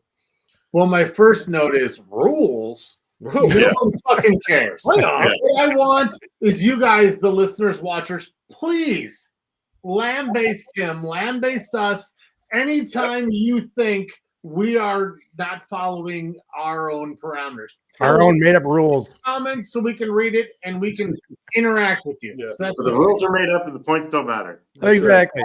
Exactly. Go back and watch Yacht Rock and let us know that all Dinks were Yacht Rock songs. Yep. Anyway. So, okay, my second note to that was Mike Patton has been ranked by several sources as the greatest pure voice that has ever been recorded. Wow. Mike Patton is fucking amazing. Oh yeah, agreed. Oh yeah, amazing. Yeah. That's a bold statement though. Yeah. I mean, nobody else can compare. That's the problem because he's got such a huge fluid vocal range. He's not just going in and doing this part and then taking a break.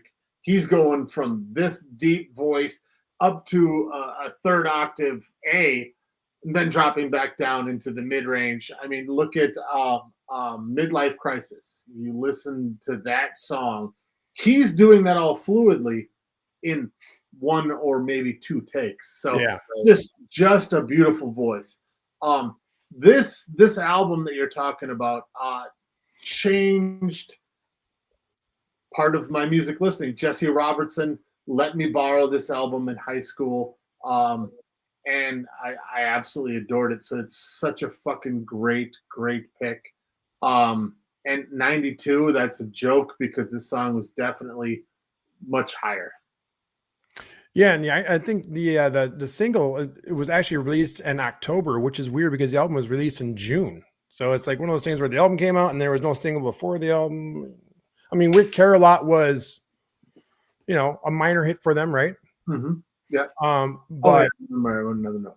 yeah. No, but so again, even though it's 1989, I still consider this a 90s song because it's 80. If you look at the list of albums that came out in 89, it's Soundgarden, it's this, it's Bleach by Nirvana. I mean, the 90s started in 89, really. Yeah. You were talking about how Mike Patton did all these vocal arrangements in a very short time period. He kept saying to the band, "Okay, I want to do this," and they're like, "Nope, this is the music. Yep. Those are your constraints. You cannot waver because it's already recorded. We just need your vocals." Yep. It was actually amazing being a singer and then unknown, really. I mean, nationally, right? That he had the freedom he had with the vocals and the melodies. Yeah. I have a bit of a funny story with Faith No More. I was driving because we lived in the middle of nowhere like you guys. We're going to a house party and I was playing the album. Epic was on probably or something in my car, and it was a carload of people, and there was a girl in the back. She's like, "Oh, you can play Faith No More all the way there," and I'm like, "You can find another fucking ride home from the party. You don't want to fucking listen to Faith No More." That's solid. Those are your options. Yeah, Faith No More, Those are stay your at the party. option. yeah. Fuck off. I never did get to see Faith No More, but I did get to see Mr. Bungle at First Avenue with Flipper and Guar. Wow, that's a bill. Didn't we see the drummer from Faith No More play with Korn when they He played played with Toronto? Korn, yeah. Really? I Yeah. know that he was in Black Label Society for a while. I know Right. he played with Ozzy Osbourne. I mean, he played with a lot of. Yeah, he was filling in Korn when we saw him in 03. Yeah, it was right? funny because what's his name was having hand surgery or something. I can't remember. or 2000 or whatever that was. Yeah. Yeah. So yeah, Mike Borden, fucking Yeah. amazing, Yeah. rhythmic drummer, left-handed drummer, plays just fucking amazing shit, just awesome. No, good pick. Good pick. Yeah, that's my number 4.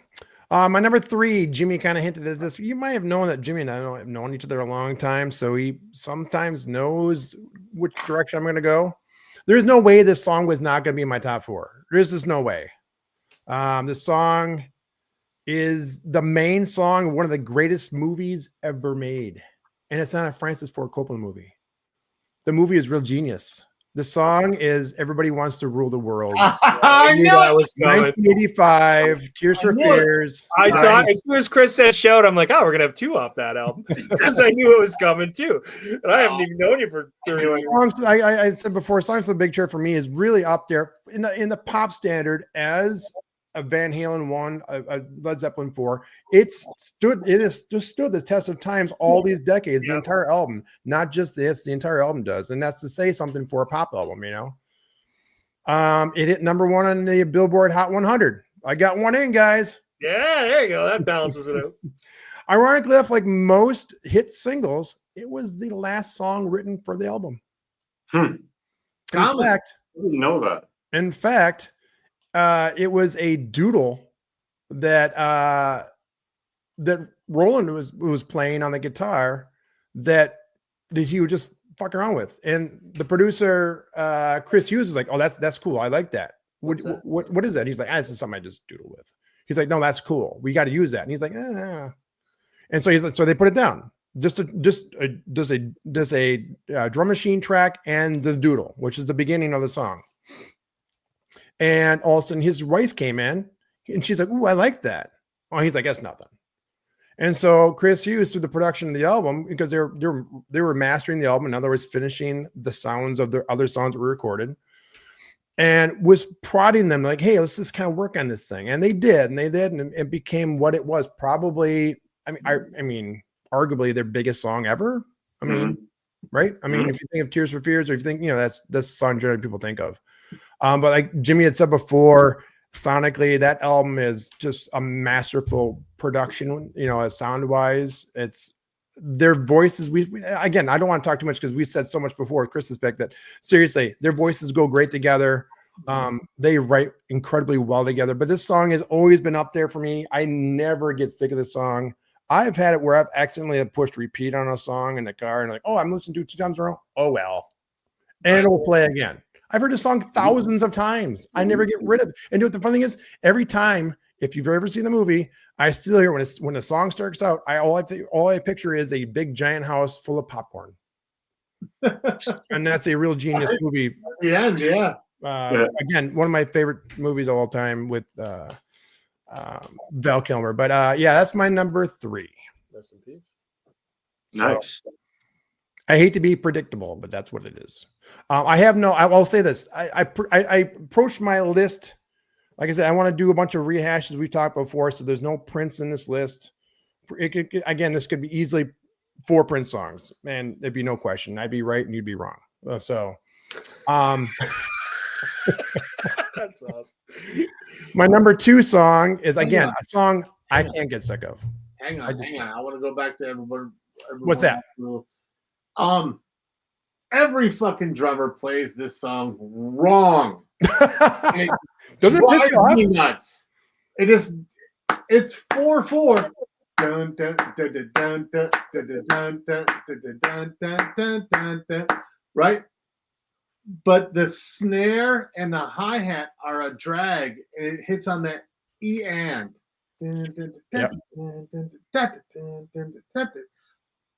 Fucking drives me nuts anytime I see anyone playing this live.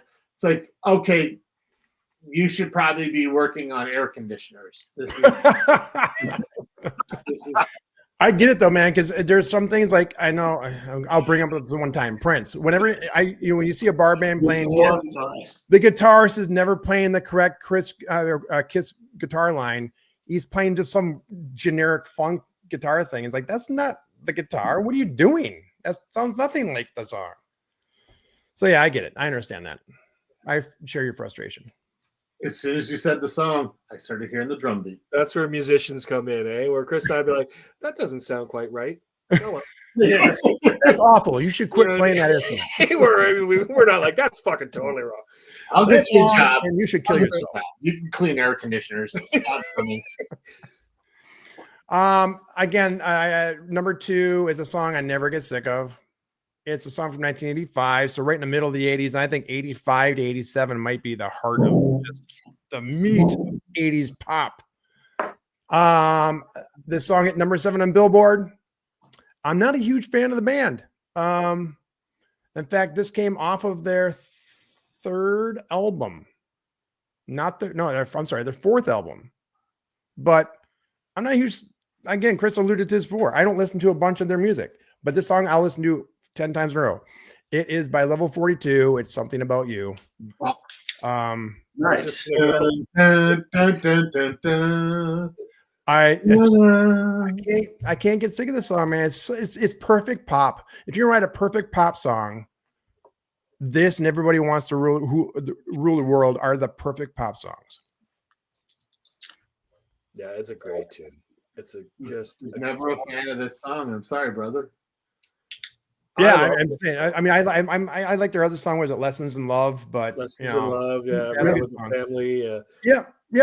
Running with the Family is good, but I guess I'm not a huge fan. But this song, for whatever reason, checks off those boxes for me. And like I said, me too. I will put those 2 songs to any Prince song, and just that's how much I believe in them. It's those 2 songs I just never get sick of. They're great. In fact, I would say this further. You guys have heard me before in my little doodles on Facebook and stuff like that. I will cover people's songs my way. Right. I won't touch these 2 songs. They're perfect. Yeah. I would do it. I can't add anything to these songs. They're literally perfect. Well, we've talked in the past about song X and song Y, what makes somebody like song X and not song Y. This is a great example. I like song X, but you happen to like song Y, which is level 42. Yep. I'm happy that people are loving music. So that's Yeah. that Right. this made such a profound statement to put it that high in your list. Like I said, I don't know what is that song. Ever since it came out, it's been. I'm 27 years old, so every year of my life I've listened to that song. It's been there. It's amazing. I love it. I So love good. that profound feeling of music. Um, Why we do this? Right. this is going to be my shortest segment ever, guys. So we're already at my number one. Normally I'm long-winded and I have a bunch of stories, but this is a short list. Tell us some stories, bitch. My number one, if you ask me, changed music or not changed music, but put music on its head and said, no, fuck you. We're going to do it differently. And you're going to think it's one of the best songs ever written. The song was number one on Billboard top 40 for 5 weeks. It was a top selling single of 1984. It was Prince's number one single. I lied. There's a Prince song. You did lie. I'm the Fargo I fell for it. of music ranking. This is a true story. Right? It helped Purple Rain sell 38 million copies. The song has absolutely no bass. It is When Doves Cry by Prince. Yes. And it's actually the only song on Prince and Revolution, Purple Rain, listed by Prince, because it is truly just by Prince. Tell them why it doesn't have any bass. I will tell you. It's recorded at Sunset Sound with engineer Peggy McCreary, who's also very famous for actually working on the first two Van Halen albums and doing all the engineering for those two albums. A bunch of other albums with, Tom Petty and again Fleetwood Mac at Sunset Sound. But she did a lot of the bulk of the recording when Prince was in town in LA at Sunset Sound. She had to be on call, and she was the only person he would work with. Yep. 24 but hours a day. Yeah. Yep. She had said, obviously you've heard the rumors, and there aren't rumors, but the song was a much different song. She had said the song was layered with different complex synthesizers and keyboards and multiple guitar parts. If you don't know, most of Purple Rain, with the exception of this song and Take Me With You, all the songs were recorded live at First Avenue.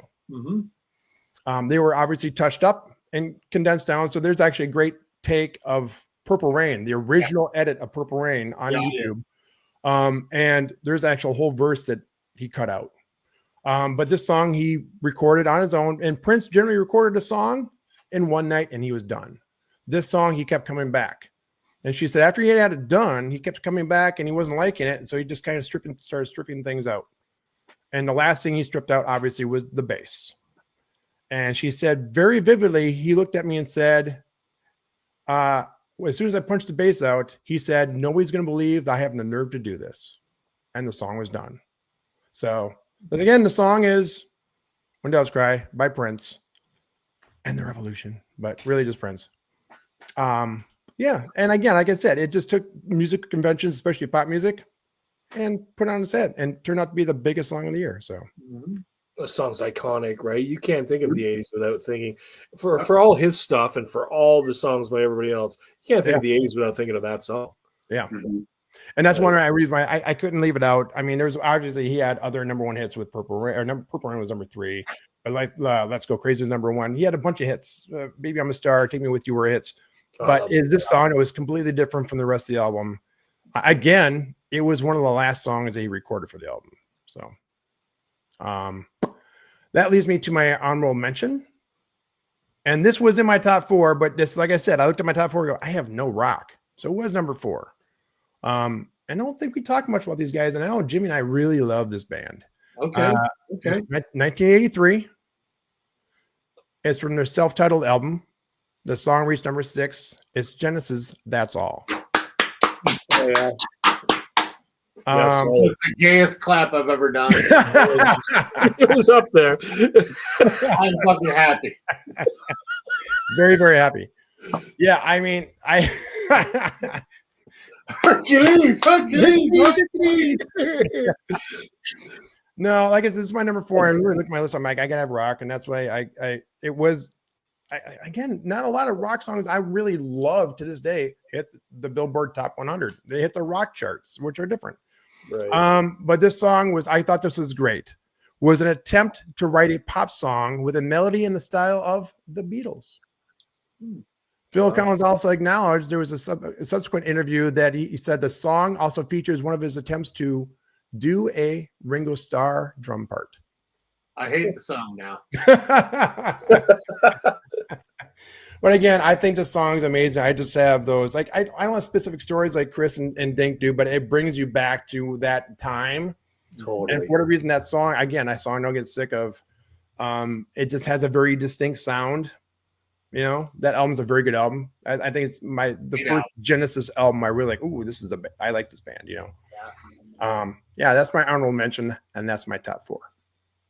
It's funny you say stories and nostalgia and all that. I had in amongst when I was growing my cassette collection, I had into a dresser. Yeah, but I had one blank tape that was for some reason it was just weird. It was my outdoor blank tape because I played it on the radio in the garage when I would play road hockey in the driveway when I was by myself or with buddies, but mostly by myself, taking shots at the net or breaking the windows in the garage doors and stuff. Yeah, playing with myself. But it had That's All, and it was all that time frame, That's All, and Physical and Freeze Frame, and those songs. When I hear those songs, I think about running around as a 8-year-old or whatever, or 7-year-old in my driveway with those songs blasting as much as they would blast on a 1-speaker cassette deck. Yeah. Right? Yeah. I remember going to in the Bracebridge Arena, they take the ice out in the summertime, and Saturday and Sunday afternoons you go roller skating, and they have the disco lights on, Right. and fucking That's All be on, and Jake Giles band would come on, and fucking all Right. of them be skating around. Yeah, fucking people falling on their fucking face. You try not to run over their hands. That's a shame. That's all. Oh my God. It is, yeah. No, great pick though. Like it's a love song, right? I love Genesis. The song has not stopped playing in my head. I've listened to almost the whole entire song, note for note. In fact, I've gone on to Mama now. It is playing in my head. Oh, Yeah, I'm telling you, I have a list of literally the playlist is literally called the best non-Prince pop songs. Again, I have my life is 2 lives. It's Prince and then everything else, because otherwise Prince will just overtake everything, and it's not fun for anybody involved, including myself. But those 3 songs are always in that playlist. I won't mention other songs because they might come up on another show. Right. But, yeah. Good. I don't have a top 20 like Dink does. My brain doesn't. We're done it now. So. But those 3 songs would be in my top 10, top 5 for sure. The world knows. I mean, the tens of listeners know that I'm a huge Phil Collins fan, and it pained me to not put Phil Collins onto this list. So I had a couple of Phil Collins songs on my short list as well, and it's like, again, I just, it was so condensed and log jammed with pop songs. I'm like, I gotta get something else in here, and I didn't want to. And again, a lot of the rock songs I want to put in there weren't in the top 100, much less the top 40. So, well, I didn't want to piss you guys off in the group chat, but at one point I was like, I want to break this to like 80 to 85. Do you want to cut the decade in half? Because there was so many songs I wanted to. And looking back, you guys like, fuck off. We're not changing it. I was thinking the same fucking thing. Well, I was surprised when we did the whole decade, and you know what? But it made it hard, and doesn't prevent us from down the future doing any year in the decade. Version 2, Mine is 87. A series, if you will. Series, yes. Series, if you will. Yeah. Well, ladies and gentlemen, I think that's all. I felt like Porky Pig more than anybody else right there. You did kind of a little That's it, folks. Wow. bit. That's all. Yeah, again, to catch up on all of our socials, our Facebook, which again, Dink does a great job on Facebook and on TikTok, on YouTube. Just go to justrankedpod.com. You can go here. Again, we're getting more. The nice thing's been great. Our audio numbers are going up, which has been great. So again, the audio version is different. You get to hear the songs on YouTube. You get all the visuals. So it's almost 2 different shows. So we do have people that do messages or do put comments on that they're actually listening and watching both shows, which is kind of nice. But yeah, tell your friends, tell your family members, tell your pets. This is Just Ranked. We love you, but go fuck yourself. Go fuck yourself. That's, Give us your lists in the comments. No.